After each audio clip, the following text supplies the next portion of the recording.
Good morning one and all. Now in today's class we'll be studying about the classical theory, in that features of classical theory.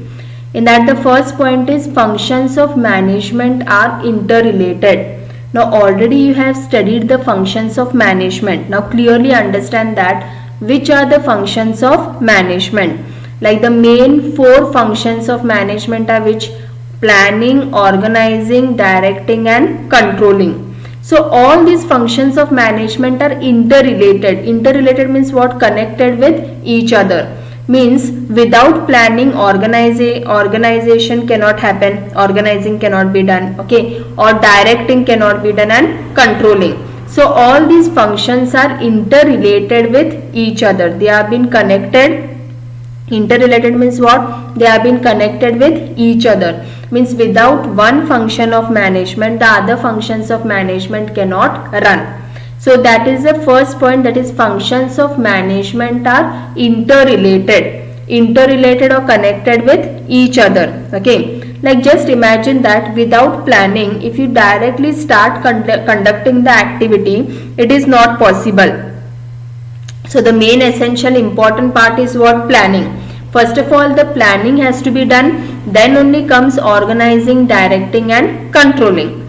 Then next one is development of certain principles. Now this is related to the principles of management which we have studied, no? Those 14 principles of management. Okay. So in that we can see that division of principles of management, which we can see division of work was there, authority and responsibility was there, discipline, unity of command. So like this way all these 14 points which we have discussed in the principles of management, okay, so that principles of management are to be developed. Okay.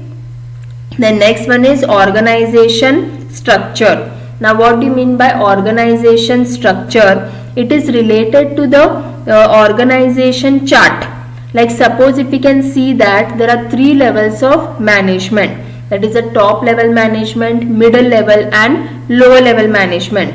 So how the authority will be flowed from the top management to the middle level and lower level management, that will come in the organization structure. Now suppose each and every organization should be following this structure or organization chart, so that clearly we can understand that who is having the authority, okay, and who is giving the responsibility to whom. Like how the supervisor will give whatever the responsibility to the subordinate or the workers.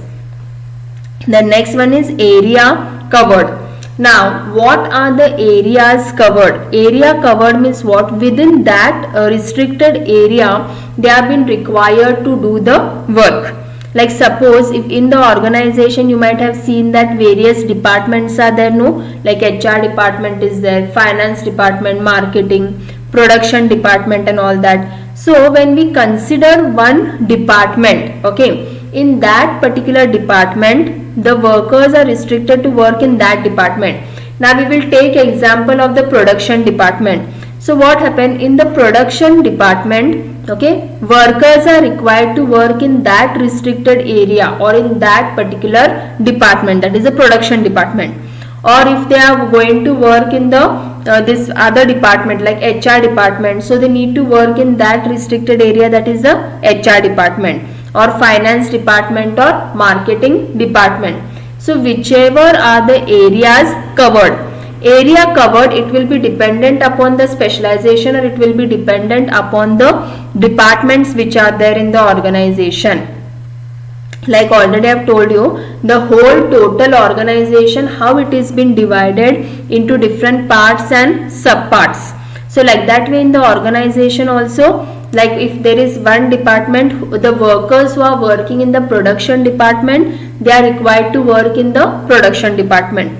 The workers who are working in the HR department, marketing, finance department, they are required to work in that particular department. The next one is result and reward relationship. Okay, what do you understand by result and reward? Now for certain category of employees, reward has to be given. Suppose if they are doing the work very perfectly, okay, so for such kind of the employees, what kind of the reward are to be given? Now if their performance is very good and excellent, okay, see, reward can be given in the form of the monetary reward also or non-monetary reward. Monetary reward means what? They can give the reward in the case of money. Okay, if workers are showing a good performance, the manager can try to increase their salary. Okay, that a kind of reward can be given, or little promotion can be given to them, or incentives, subsidies. Okay, and non-monetary reward means what? Only praising and appreciating the worker. So that is result and reward relationship. Okay, means based depending upon the result of the workers, what kind of the result they have been giving. Okay, whether they are showing a very good performance and excellent performance, for such kind of the employees a reward has to be given. Reward can be given in the case of increment in their salary also, or giving them some incentive or subsidies. So these are the features of classical theory. Okay, in that first one was what? Functions of management are interrelated. Means all the functions of management, planning, organizing, directing, controlling, these are interrelated with each other. Then development of certain principles, the all 14 principles which we have been studied. Then organization structure, it is dependent upon the organization chart. Like that we will come to understand that the top management, he has the authority and he will be giving whatever the responsibility to the middle and lower level management. Then areas covered means which are the department covered. Like suppose in the organization, no, many departments are there: production, finance, HR, marketing. So restricted to that area, the workers are required to work. In production department, the workers are required to work in that particular department, or HR, finance, marketing, whichever specialization or departments are there. And result and reward relationship means depending upon the result or based on the performance of the employee, reward has to be given. Suppose if the employee's performance is very good and excellent, what kind of reward will be given to the employees? They can give the reward like they can try to increase their salary or provide them some incentive, okay, or bonus, okay, or apart from that, praising, appreciating the workers. Then next concept we can see branches of classical theory. In that the first one is bureaucracy. In that we can understand which are the features of bureaucracy. First one is hierarchy. Now clearly you understand that what do you mean by hierarchy? Hierarchy means what? The top management to the lower level management, means top management is there, after that comes middle level management. In middle level management comes all the departmental manager like HR manager, finance, marketing, production manager. In that after that will come the lower level management. These are the workers. Okay, that is called as a hierarchy, from top level to the lower level management. The next one is division of work.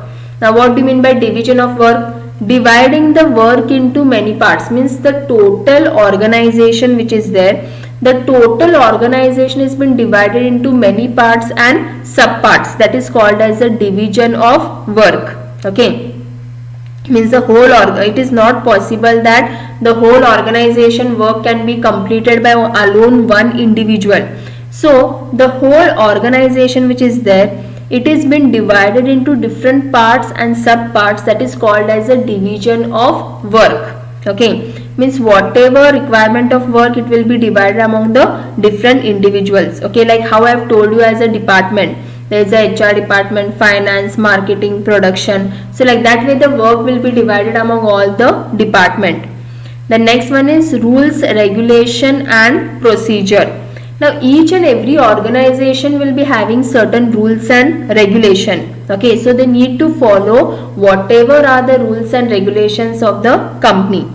The next one is record. Okay, record means what? They need to maintain the records, different records of the companies. Okay, like the previous record which was there, this year record. Okay, so all the records are to be maintained. Like suppose think that we want to maintain the record of sales. So in last year what were the sales, in this year what are the sales, like that way a detailed record has to be kept. Then impersonal relationship. Impersonal relationship means what? They should not make any kind of the differentiation among everyone. Means the rule should be same for everyone. Now suppose if a manager, okay, and we will consider one manager and one worker. Now manager comes late to the company, okay, and the worker also comes late to the company, okay. So you can't blame the worker alone, okay. You have to, whatever are the rules of the company, no, it is applied to each and every individual, whether the manager has come late to the company or even the worker has come late to the company, the both will be having the same kind of the punishment, okay, because rules which are there are applied to each and every individual. They should not arise any kind of the differentiation among each and every individual, okay. Whatever are the rules been applied, it should be done to each and every person. That is impersonal relationship. Then administrative class, depending upon the administration which is there, okay, means how the regulations of the administration will run. So these are the branches of classical theory, bureaucracy in that features. Just briefly I will remember you understand once again. Hierarchy, from the top level management to the middle level and lower level management. Then division of work, means how the total work of the organization, it has been divided into different parts and subpart.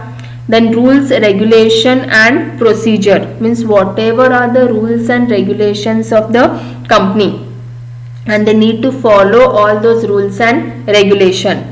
Then record, maintaining a record of the company. Record means what? They can, what all records can maintain about the previous year, this year records. Then impersonal relationship, okay, means rule should be applied to each and every individual. It should be same for each and every person. It cannot be different. Whatever are the rules been applied, okay, if a person comes late to the organization, whether he is there at the higher position or whether he is there at the lower position, the rule is applied for both. Then administrative class. So in today's class we have studied about the features of classical theory and branches of classical theory in that bureaucracy and features. Okay, thank you.